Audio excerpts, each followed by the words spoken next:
Uterine fibroids non cancerous growth होते हैं बच्चेदानी के, गर्भाशय के। गर्भाशय की दीवार में that is called myometrium.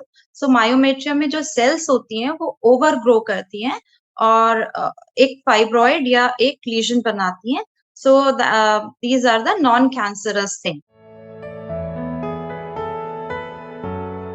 Fibroids actually आप जान के बहुत सरप्राइज़्ड होंगे कि फाइब्रॉइड्स बहुत ज़्यादा सिम्प्टोमेटिक नहीं होते हैं। ज़्यादातर महिलाओं में ये एसिम्प्टोमेटिक होते हैं, बट अगर ये सिम्प्टोमेटिक हैं तो डिपेंड करता है कि कहाँ पे लोकेटेड है। एक्चुअली गर्भाशय में बाहर की तरफ कुछ फाइब्रॉइड्स लोकेट होते हैं। सो दोज़ आर सब सेरोसल फाइब्रॉइड। कुछ गर्भाशय की दीवार में होते हैं इंट्राम्यूरल फाइब्रॉइड्स और कुछ गर्भाशय की कैविटी में होते हैं। सो दोज़ आर सबम्यूकोसल फाइब्रॉइड और सबम्यूकोसल फाइब्रॉइड ही ज़्यादातर सिम्प्टोमेटिक होते हैं। सिम्पटम्स में हेवी मेंस्ट्रुअल ब्लीडिंग होती है और बहुत ज़्यादा टाइम के लिए आपको मेंसेस रह सकते हैं। आपको मेंसेस पेनफुल होते हैं और एक बहुत ही इम्पोर्टेंट थिंग है कि अगर आप अभी कंसीव नहीं कर चुके हैं और कंसीव करना चाह रहे हैं, तो उसमें भी प्रॉब्लम होती है। So that is called infertility और सब fertility because of the fibroids. और आप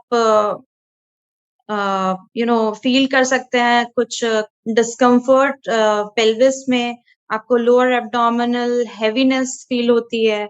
आप यूरिन जब पास करते हैं तो कुछ फाइब्रॉइड्स की वज़ह से यूरिन पास करने में भी दिक्कत होती है और आपको कॉन्स्टिपेशन भी की तरह भी ये आपको सिम्पटम दे सकता है कॉन्स्टिपेशन के। एक्चुअली एज़ सच बहुत कॉज़ेज़ इसके नहीं पता हैं। रिसर्च बेसिस पे अ, ये निकल के आता है कि हाँ, जेनेटिक फैक्टर्स हैं, कुछ जीन्स रिस्पॉन्सिबल हैं for over growth of the myometrium.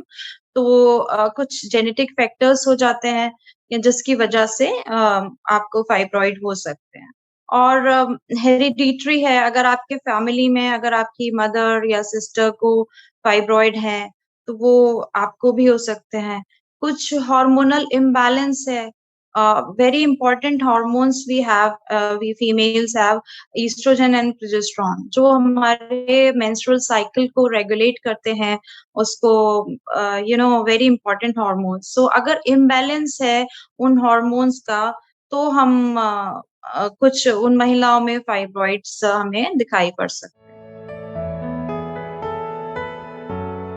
Symptom से रिलेटेड है, अगर आप एसिम्प्टोमेटिक हो, तब आपको कोई कॉम्प्लिकेशन ऑफ कोर्स नहीं होने जा रहा है। But very important complication if you are bleeding heavily during your menses. So you can have anaemia, आपको खून की कमी हो सकती है। इवन वहाँ तक होती है अगर आप ट्रीटमेंट नहीं ले रहे हैं, आप इलाज नहीं करा रहे हैं, आप नेग्लेक्ट कर रहे हैं अपनी प्रॉब्लम, तो एनीमिया इतना ज़्यादा हो सकता है कि आपको फिर ब्लड ट्रांसफ्यूज़न की ज़रूरत भी पड़ सकती है। एक्चुअली फाइब्रॉइड्स ज़्यादातर इंसिडेंटल फाइंडिंग होती है। पेशेंट को कुछ और प्रॉब्लम हुई है और वो अल्ट्रासाउंड कराने गए हैं, तब निकल के आता है कि आपको फाइब्रॉइड है। बट अगर अगर आप रेगुलर चेकअप के लिए जा रहे हो, मतलब मैं ये कहूँगी कि सारी महिलाओं को रेगुलर चेकअप के लिए डेफ़िनेटली जाना चाहिए। अगर आप रेगुलर चेकअप के लिए गए हैं, आपने अल्ट्रासाउंड कराया है, तब उसमें आपका अगर आता है so that is a diagnosis कि हाँ, आपको फाइब्रॉइड है। कभी-कभी महिला हमारे पास सिम्पटम्स के साथ आती है कि मुझे अ, हेवीनेस लग रही है या ब्लीडिंग बहुत ज़्यादा हो रही है या अभी मुझे यूरिन खुल के नहीं हो रहा। तब फिर हम अल्ट्रासाउंड के लिए बोलते हैं, ultrasound is a basic thing so that is also a diagnosis. और अगर हमें मैपिंग करनी होती है फाइब्रॉइड की कि बेसिकली वो एग्ज़ैक्टली कहाँ सिचुएटेड है या फिर वो कैविटी की lining that is called endometrium उससे कितनी दूर है, तो फिर हमें मैपिंग के लिए हम 3D टीवीएस अल्ट्रासाउंड भी यूज़ कर सकते हैं या फिर हम एमआरआई करा सकते हैं। So those are the better one, better than the ultrasound, plain ultrasound thing. और हम दूरबीन हिस्ट्रोस्कोपी द्वारा भी देख सकते हैं कि कहाँ पे एग्जैक्टली कैविटी में सिचुएटेड है fibroid. So many things are there to diagnose that thing. ज्यादातर फाइब्रॉइड्स के लिए ऐसा नहीं होता कि अगर आपको फाइब्रॉइड डायग्नोस हुआ है तो उसको आपको ट्रीटमेंट ही कराना है। आप वॉचफुल वेटिंग भी कर सकते हैं। मतलब आप उसको रेगुलर चेक कराइए कि साइज में तो नहीं बढ़ रहा है या फिर कुछ और इस तरह की प्रॉब्लम तो इसमें नहीं हो रही है। जनरली फाइब्रॉइड्स जो चाइल्ड बियरिंग एज ग्रुप की महिलाएं होती हैं, उन्हीं में मिलते हैं। एंड देन फिर जब आपका मेंसेस बंद हो जाता है, तब फिर वो फाइब्रॉइड खुद ब खुद श्रिंक करने लगते हैं। सो अगर फाइब्रॉइड जनरली 5 सेंटीमीटर से नीचे होते हैं और कोई सिम्पटम नहीं क्रिएट कर रहे हैं, तो फिर हमें अननेसेसरीली उनको सर्जरी करना या कुछ इस तरह का नहीं सोचना होता है।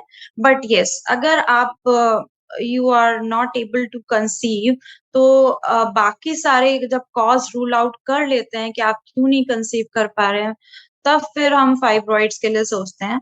और अगर 5 सेंटीमीटर से ऊपर का फाइब्रॉइड है तो डेफिनेटली दैट नीड्स सर्जरी। और options, we have lots of option for the treatment. Actually we have medical treatment and surgical option. And one more thing is non-invasive thing. So we are giving all the option to the patient, and according to their age group, then they can choose their that I want surgery or I want medication. Few medication are there. So वो क्या करते हैं, अगर हम medication दे रहे हैं तो वो फाइब्रॉइड को श्रिंक करते हैं। So they will not completely remove the thing वहां से। तो होता क्या है कि सिर्फ साइज कम होता है अगर हम मेडिकेशन दे रहे हैं। बट अगर पेशेंट अभी कंसीव करना चाह रही है, यूट्रस को नहीं ऑपरेट करना चाह रहे हैं, यूट्रस पर नहीं ऑपरेट करना चाह रहे हैं, तो फिर हम इस तरह की चीजें मेडिकेशन में सोचते हैं कि हाँ, इसको श्रिंक करने के लिए कुछ दे सकते हैं। या फिर बहुत बड़े फाइब्रॉइड जिनको हम सर्जिकल सर्जरी प्लान करते हैं, तो उनके लिए भी हम मेडिकेशन पेशेंट को देते हैं कि वो पहले थोड़ा साइज में छोटे हो जाए, and then we can go ahead for the surgery. Fibroid को रिमूव करना इज कॉल्ड मायोमेक्टमी। सो हम एब्डोमिनल कन्वेंशनल सर्जरी कर सकते हैं, that is the open surgery. या फिर हम लेप्रोस्कोपी मायोमेक्टमी भी कर सकते हैं। सो अभी nowadays we are preferring the laparoscopic myomectomy। इसमें हम बहुत ही छोटे छोटे चीरे लगाते हैं।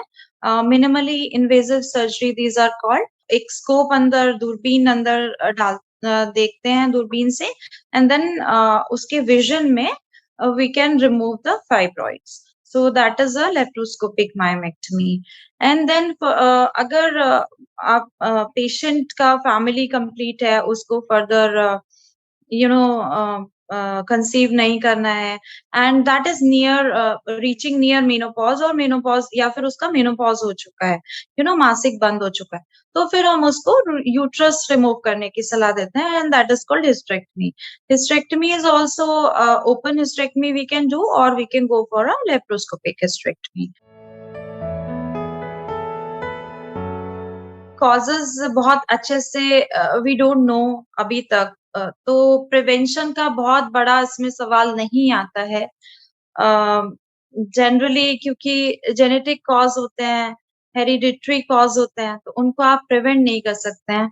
बट हाँ, ये है कि आप अपना अगर चेकअप, रूटीन चेकअप आप कराते रहें, आप अल्ट्रासाउंड कराते हैं, आप vaginal ultrasound especially are very good in females.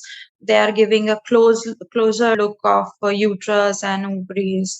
So those things, if we are picking up it earlier, so that is always better.